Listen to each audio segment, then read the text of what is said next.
Juma, mmepanda ligi kuu katika msimu ujao wa 2025 2026 Mtibwa Sukari. Unaweza kaelezea safari ya kutoka championship mpaka ligi kuu? Safari haikuwa rahisi, lakini safari yetu imeanza rasmi wakati tunateremka daraja. Ndio safari yetu ya kuanza championship ilipoanza rasmi. Na maana tukakaa tukajipanga, tukaongea kwa mikakati yetu ilipoanza once na ligi inaanza tukaa kwenye safari moja mpaka hatua mwisho. Kwa hiyo haikuwa rahisi, ilikuwa na changamoto nyingi, lakini by the way tunashukuru kwamba jambo limekuwa, tumeweza kufanikiwa. Kwenu hiki ambacho kimetokea siku ya leo kinaenda kuongeza nini Mtibwa Sugar? Mpira kila siku unabaki kwa history tu. Ukipata zawadi kama hivi, kochi na wachezaji inakuwa ni deni kwako, kwa sababu next time unahitaji kupata tena.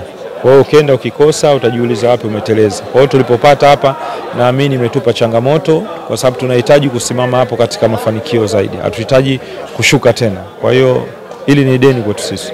Mara nyingi kuna mabadiliko makubwa kutokea championship kupanda ligi kuu. Tuyatarajie hayo kwa Mtibwa Sukari?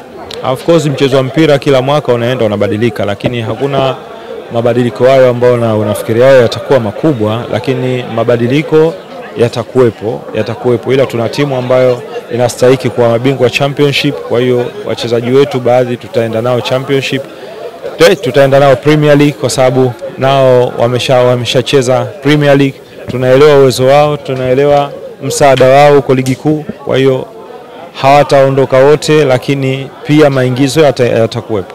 Mwalimu, unaweza ukatuambia mchango wako kwa Mtibwa Sugar kama nahodha wa kukiongoza kikosi na vijana wako? Mchango wangu ni 50% kwa sababu mimi nafanya kazi na watu. Naweza kusema benchi langu mimi ndio limenisaidia zaidi kuliko hata hivyo ambao watu wanafikiria. Benchi langu walikuwa wanapambana sana, kwa hiyo mimi wakinipush for the maximum, mimi nimesimama kwa ajili yao tu, lakini benchi limefanya kazi vizuri. Wachezaji respect, yani wachezaji wangu respect, wamefanya kitu siwezi kusimulia, lakini ni wachezaji wa aina yake. Tutarajie kukuona kwenye benchi la ufundi la Mtibwa Sugar msimu ujao? Hizo ni plani za management. Mimi ni mwajiriwa.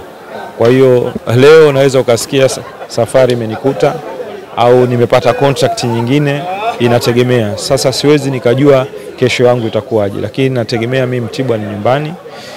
Yes, na nitakuwepo kwa muda.